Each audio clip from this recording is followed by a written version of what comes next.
Welcome to another edition of Politics and Random. Egberto, Willies, your host. Thank you so kindly for being with us today. Today, I'm honored to have once again Amanda Edwards. Amanda Edwards is a native Houstonian, former at-large city council member, attorney, and founder of a community nonprofit that empowers various groups from seniors to women. Amanda is now running to serve the historic 18th Congressional District in the United States Congress. Amanda, welcome to Politics Done Right. How are you doing today? I'm well. How are you? I am doing fine. And it's interesting because you are also on the road. You've already started campaigning. Is that right? Have already started campaigning on Wednesday. We were very fortunate to have the opportunity to launch our campaign in the community, surrounded by community members. And when we did it, that was intentional because that's actually not just what this campaign is going to be about. That's what this work needs to be about. We're going to put the people over the politics. And right now, there's so much going on in Washington, and people are feeling disconnected. And so you want somebody who can go up and speak up and fight back, but also someone who's going to always have that community first in the forefront. And that's the legacy of service that I've been able to render, but also just my approach to how we build our community so that we realize our full potential in the 18th Congressional District. Well, you are vying to replace Sheila Jackson Lee and Sylvester Turner. Sheila Jackson Lee was a stalwart in the district. She was to be found everywhere in that community. So that community is sort of used to having your congressperson there, accessible and fighting for that community. Sylvester Turner was a newcomer that sadly could not serve his entire term. How do you intend to keep that mantra of that ability to be there in the community? I wonder sometimes a lot of our Congress people don't realize that community engagement is one of the most important parts of being a congressperson. That's my background. I started off in college as a community building and social change fellow. So I learned at a very early point that you don't build community by imposing on it. You build community by working alongside it, listening, amplifying their voices, building the trust so you can have long-term and sustainable change. That's where the community then it begins to embrace and own the changes that you're trying to create in your communities. And so you respect them. They're your partners, is how I see it. When I got back to Houston after I finished school, I had already worked in 6 different CDCs, community development corporations. And so I had that background. So when I got back home, I was practicing public finance work. And so I was building schools, building hospitals, just public infrastructure for public projects. And I was also doing a lot of nonprofit work. So I was board chair over at Project Row Houses, and, building community, with arts and other social service programming. And it was a great opportunity for me to really embrace our Houston fabric and what was needed, what the residents were saying they needed. So I eventually ran for and became one of the at-large city council members. And in that work was very responsive to community needs because I listen. You can't lead people unless you have an opportunity to listen to them. And the best way to listen to them is you're present. And part of that is forging that relationship, being present, meeting people where they are. You don't expect them to, I didn't expect people to come to City Hall to come see me. I expected, to meet them where they were. So I will be, someone who has a lot of experience being present in communities. I've also been in Congresswoman Sheila Jackson Lee's office, in her DC office 20 years ago. So I know the importance of being present because I've watched her, I've seen it.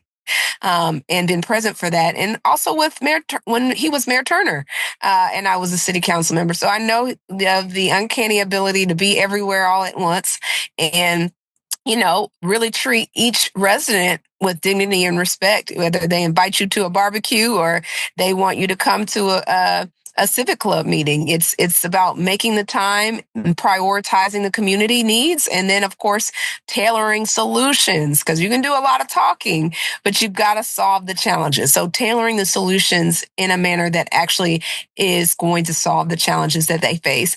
Meanwhile, as we're dealing with the challenges that we're going to face, we also have to seize opportunity. So, what can happen in these communities is something that's always on my mind. I'm not just looking at how to respond, how to react. That's only half of the puzzle. The other part is, how do we create what it is that can be and should be, and we haven't had a focus on yet. And so that's something I bring to the table. My background is I've got a public finance background in terms of my legal background, and I've got the city council background. So I saw on the ground where policies were falling short, where the gaps were. So I have some policy ideas, and I know how to put all those pieces of the puzzle together so that I can be effective as the next congresswoman for the district.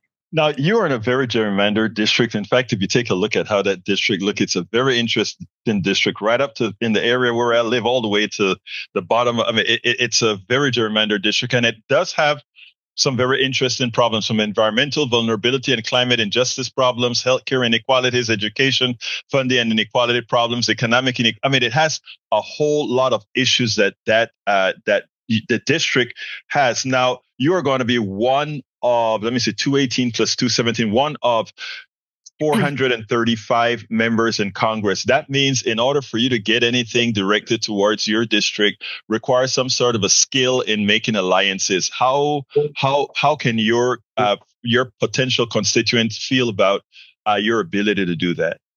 Absolutely. I was one of 16 council members, and that was, when I ran and served in that role, I was told I wasn't going to be able to get anything done. And we got plenty of things done around the city. And it was because you have to be creative in terms of finding ways to partner with people, finding ways to see the mutual benefit. And we're in a difficult time in Congress right now. But it doesn't mean that there aren't spaces and places where people might have an interest in doing the right thing. For example, I don't know a Republican or a Democrat that wants to flood. I haven't met one yet. And so there are some places, I think, where there could be some mutual understanding, and, not just starting from where we are different or not aligned. Now, here's another issue. Right now, we have issues like whether we're becoming an oligarchy, whether we're coming, the DEI being revoked, etc. I'm not going to take the bait. A lot of these issues are there to simply have our eyes off the ball. They're very specific issues that concerns people in your districts and most districts. That is healthcare, and that is the ability. That is the ability as well to raise a family economically as well. What can you say that you will do to ensure that you form alliances to do just that? DEI is important. I'm not saying that becoming a fascist country is important, but if you have the will of the people, fascism wouldn't occur. So what would you suggest? Well, you just highlighted my top two priorities, which is healthcare and economic opportunity. Those are the meat and potatoes issues that are the underpinning of what makes a family secure. And so if you don't have your health, you don't have anything, right? And so healthcare access is being peeled back as we speak. There was an executive order that President Trump signed to repeal or go back on the negotiated pricing for prescription drugs that were part of the Medicare changes that took place. That is a mistake. There are people in this community who have, before that prescription drug cost reduction, had to ration their prescription drugs because they couldn't afford it.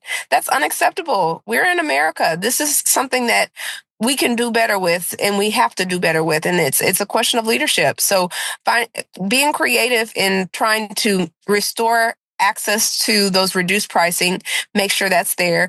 Also, in terms of gaps within the Affordable Care Act, there are gaps. We didn't quite finish the job when the Affordable Care Act was enacted some years ago. And there are people who want to be small business owners, for example, and they are afraid because they don't want to not be accepted by their providers. And so we've got to figure this out and close those gaps in terms of the provision and access of healthcare. This is a personal issue to me. When I was growing up, my father was very ill. He had something called multiple myeloma, and he was diagnosed with it when I was 10. He died when I was a teenager. And so in his journey, I watched him, as he was navigating insurance and all of these things for his life-saving treatments. And I would ask him questions like, what happens if they say no to what he needed? And he would just say things like, well, we just have to figure something else out. And, those kinds of answers are a reflection of really life and death circumstances for a lot of people. And so we can't lead in a way that lacks urgency. We have to act with urgency because people's lives are in fact lying in the balance of the decisions that we make or the decisions that we choose not to make or the policies we choose not to pass. And so we've got to appeal to the greater good. And at the end of the day, it is, from a cost benefit analysis, it is much better to focus on providing access to care than having, all of this end of life cover, all of this end of life stuff that happens at the end when you have such a disjointed system that doesn't work for people. I would say from an economics opportunity standpoint, use the small businesses as an example. We have so many gaps right now in terms of our small businesses being able to access capital, scale their businesses. And so what can we do to help that? Microloans. There are just a variety of things and tools, getting dollars into the hands of financial institutions that are designed to lend at greater rates to women and minority small business owners who have lack access.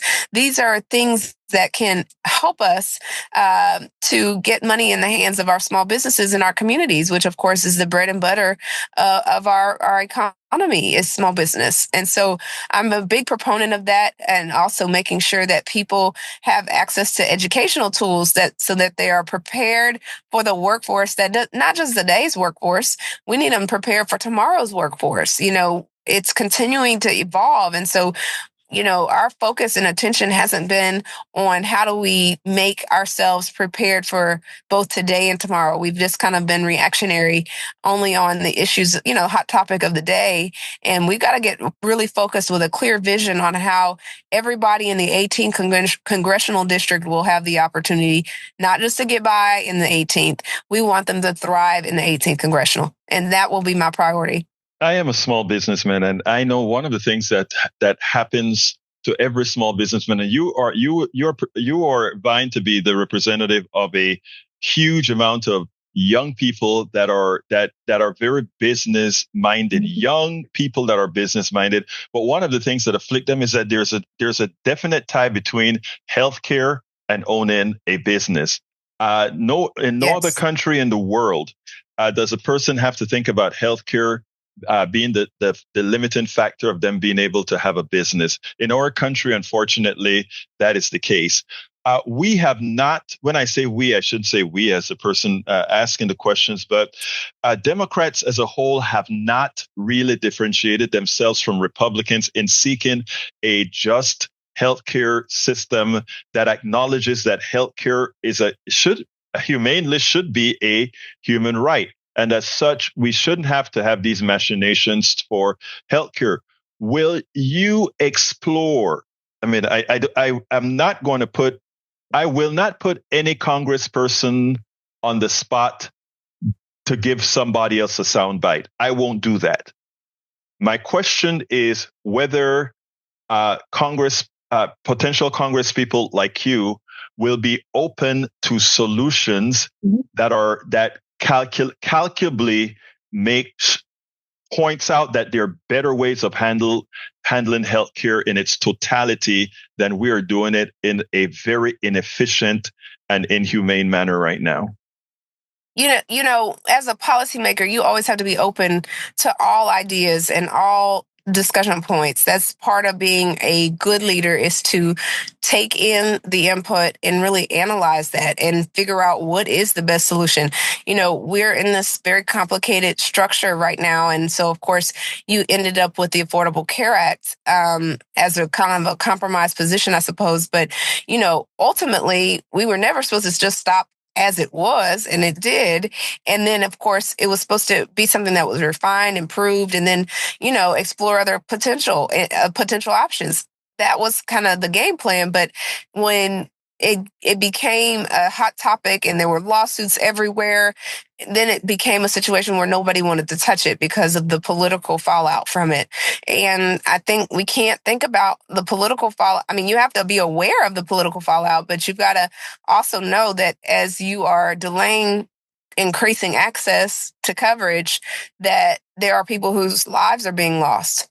And that's something that's a real life issue. So, certainly I am open to exploring all of the possibilities of what is the best way to get as many people in our country, insured and healthy and having their health, and also from an economic standpoint, having their economic opportunity, which for many is being threatened as well. They're intricately linked. Healthcare and economic viability, they're intricately linked. And again, I just want to make sure one thing. The thing that I find most concerning all of the times is that too many times the choices that are made are not necessarily made for the people in the community, but the business people. As a business person, the question really is, will you buck that trend? I talked about it when I announced this is I'm not, an establishment candidate. I'm not anything but the people's candidate. That's who I am. This is what this work is about for me. And so I take it very personally that we get this right for our community members who don't want to just be exploited around the campaign season. And of course, their name, where they live, how to find them when you're needing something from them, but turn around when it's time to deliver, where to be found. That system, and that we have been perpetuating a system of exploitation and creating mistrust with the government because we've been overpromising and under-delivering. We've got to change that. And so I'm committed to being a part of that solution and being someone who, communicates honestly, effectively, and empowers the residents with the information they need to be their best advocates and to improve their communities. And so that's what you can expect to see from me. I consider community members to be my partners. So I cannot go and do this by myself. I don't get a cape, if elected. That's not how this works. I get a chance to serve in that seat and use the tools at the disposal, but you've got to have the power of the neighborhoods behind you and the community backing you. Two more questions. Very important one. Your district is a very low performance district with respect to voter turnout. Yes. There are a lot of politicians within your district that have solid coffers that aren't, in my opinion, spending to put out and get the vote out. A true democracy means people are engaged and people want to be engaged. What are you going to do to make sure and bring those voters out? Because in what purports to be a crowded field, it seems like you're going to need a whole lot of voters coming out. Yeah, I mean, they've got to hear themselves reflected in what you have to say. If you have a vision with them thriving in it, you got to spell that out and get them out and understanding that it's okay to trust again. It's okay to participate again. People are feeling very disconnected from this process. And so we've got to get them back on board. We've got to have honest, difficult decisions. Some of those decisions tie to why did people not show up back in November? We got to have those conversations. We can't just skip over why people are feeling disconnected from the status quo and from the establishment. And once we have those conversations, we start talking about, well, what are the solutions and how do we bring you in and how do we get you to trust this process again? Because obviously that's been abused. So you are intended to bring those out. Last question. Your field is going to be full. There Yes. are quite a few people that are going to be running. How are you going to differentiate yourself? Because every single Democrat that is running in that race is going to have some standard bullet points that they're going to say. How are you going to differentiate yourself from them?